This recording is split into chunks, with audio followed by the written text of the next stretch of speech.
8वीं क्लास के सभी छात्रों का हार्दिक स्वागत है। हम पढ़ रहे हैं चौथा अध्याय एक क्षमस्व नहर से एक क्षमस्व, जिसका हमने अभ्यास कार्य पूरा कर लिया है। अब हम इसका व्याकरण कार्य कर रहे हैं और व्याकरण कार्य में सबसे पहला पद आता है सत्री प्रत्यय।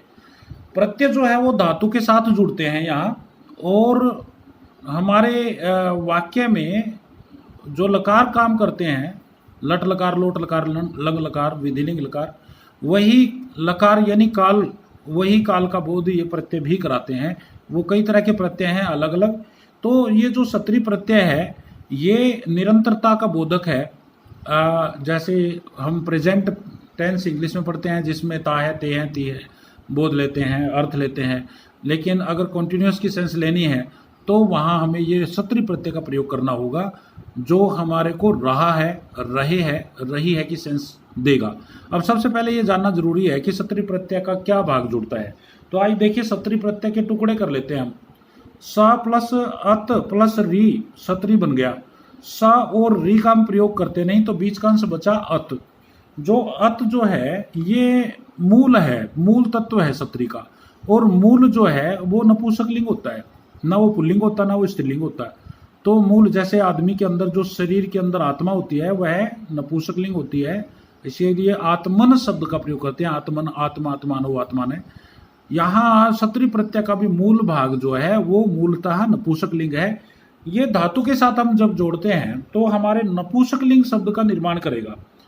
लेकिन इससे पहले इसका अर्थ जाने। देखिए, सत्री प्रत्यय वर्तमान काल में निरंतरता का बोध कराता है, इसलिए इसका अर्थ रहेगा रहा है, रहे हैं, रही है। तो हमें ये रहा है, रहे हैं, रही की सेंस लेने के लिए सत्री प्रत्यय का प्रयोग करना है जब हम वर्तमान काल के वाक्य बनाएंगे। अब आप देखिए, अगर सत्री प्रत्यय में धातु के, क्योंकि हमें 3 प्रकार के शब्द लेने होते हैं, पुल्लिंग के शब्द लेने होते हैं, स्त्रीलिंग के शब्द लेने होते हैं और नपुंसकलिंग के शब्द लेने होते हैं। तो सत्री प्रत्यय में हम किस तरह से वो शब्द रूप बनाएंगे। सबसे पहले जैसे हमने धातु ली पठती, पठ धातु ले ली। पठती लटलकार है, अगर हम इसमें अत जोड़ें तो पठ अत पठत बना, तो नपुंसकलिंग बन गया। ऐसे ही न ता का न हम कर देंगे, यानी अत की जगह अन कर देंगे तो हमारा पुल्लिंग रूप बन जाएगा। तो पठ का पठ अन पठन, पठन पुल्लिंग बनेगा। और अंति अगर जोड़ेंगे बड़ी की मात्रा के साथ में तो हमारा स्त्रीलिंग बनेगा। तो इस सब का देखो, पठती मैंने पढ़ता है, पठती लटलकार है, लेकिन अगर पठत करेंगे तो पढ़ रहा है नपुंसकलिंग, पढ़ रहा है पठन, पढ़ रहा है पुल्लिंग, और पढ़ रही है तो पठंती। हमें ये प्रयोग करना हो। हालांकि हमें भ्रांति होती है, लटलकार में पठती पढ़ता है, पठंती बहुवचन में भी बनता है, लेकिन ये बड़ी की मात्रा वाला है और वो छोटी की, उसमें पठंती में छोटी की मात्रा आती है। तो इस तरह से ये ध्यान रखना होगा कि अगर हम बड़ी की मात्रा लगाएंगे तो उसका सेंस जाएगी पढ़ रहा है, या रहा है की सेंस आएगी। तो अब आगे देखिए, कुछ धातु और हैं, जैसे क्रीड धातु है तो क्रीडत, क्रीडन, क्रीडंती, ये नपुंसकलिंग, पुल्लिंग और स्त्रीलिंग में बना। इसी तरह से दूसरी धातु आप देख सकते हैं, धावती है तो धावती दौड़ रहा है, धावत नपुंसकलिंग में, धावन पुल्लिंग में और धावंती स्त्रीलिंग में बना। अगला रूप आप देख सकते हैं धातु का, चलती अगर लें जिसका अर्थ है चलना, चलता है, तो चलत नपुंसकलिंग में चल रहा है, चलत चलन, चल रहा है, चलंती चल रही है। लिखत लिख रहा है, लिखत लिखन पुल्लिंग में चल रहा है, और लिखंती लिख रही है, यानी लिख रहा है, लिख रहा है, लिख रही है। इसी तरह से आप दृश्य धातु का पश्यति देखता है, पश्यत देख रहा है, पश्यन देख रहा है, पश्यंती देख रही है, ये नपुंसकलिंग है, ये पुल्लिंग है। इसी तरह से यच्छति है, यच्छत देता है, दे रहा है, दे रहा है, दे रही है। इस तरह से ऐसी हंस धातु है, हस्ती हंसता है, हसत हंसता है, हंस रहा है, हसन हंस रहा है, और हसंती स्त्रीलिंग में हंस रही है। तो इस तरह के प्रयोग, हम वाक्य प्रयोग जब हम करेंगे तो उसमें ज़्यादा अच्छे से पता चलेगा कि हमारे धातु से ये सत्री प्रत्यय जुड़ करके रहा है कि सेंस अलग अलग में कैसे देगा। अब आगे आप देख सकते हैं सत्री प्रत्यय का पुल्लिंग में प्रयोग देखिए। जैसे बालक पर हमने बनाया, बालकः पठती, बालक पढ़ता है। अगर हमें बालक पढ़ रहा है सेंस लेनी है तो बालकः पठ का पठन बनाया हमने और अस्थि जोड़ दिया, पठन अस्थि, बालक पढ़ रहा है।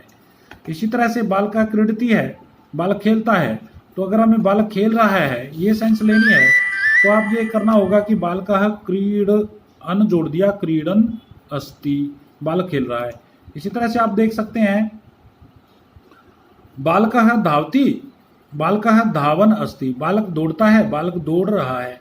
बालकः चलति, बालकः चलन अस्ति, बालक चल रहा है, बालक चलता है और चल रहा है, तो चलन बना दिया हमने। इसी तरह से बालकः लिखति, बालक लिखता है, और बालकः लिखन अस्ति, लिख रहा है। तो हमने अन जोड़ा, यहाँ पे अन जोड़ के हमारा रूप बना पुल्लिंग का, और सेंस आई रहा है, रहे हैं, रही है।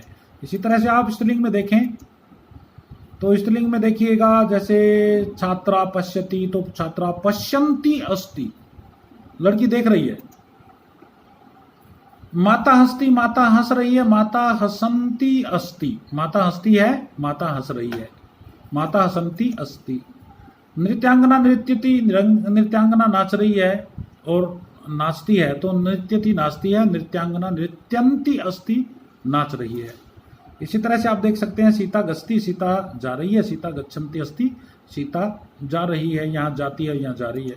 इसी तरह से आप देख सकते हैं दूसरे वाक्य में बालिका नमति, बालिका नमस्कार करती है, बालिका नमन्ति अस्ति, बालिका नमस्कार कर रही है। तो उम्मीद है आपको पुल्लिंग स्त्रीलिंग के शब्द समझ में आ गए होंगे। नपुंसक लिंग के भी दो वाक्य प्रयोग देख लें। फलम पत्ती, फल गिर रहा है, फलम पत्ती, फल गिरता है, फतती गिरता है, फलम पतत अस्ति, फल गिर रहा है, पतन नहीं है, पतंती नहीं है, पतत, फलम पतत अस्ति, फल गिर रहा है। जलम पतति, जल गिरता है, जलम पतत अस्ति, पानी गिर रहा है। तो इस तरह के वाक्य प्रयोग में आपके सामने आएंगे, तो आपको ये पहचानना है कि यहाँ सत्री प्रत्यय कहाँ है। सत्री प्रत्यय तोड़ना आना है, सत्री प्रत्यय जोड़ना है। धन्यवाद। तो ये प्रयोग करेंगे आप।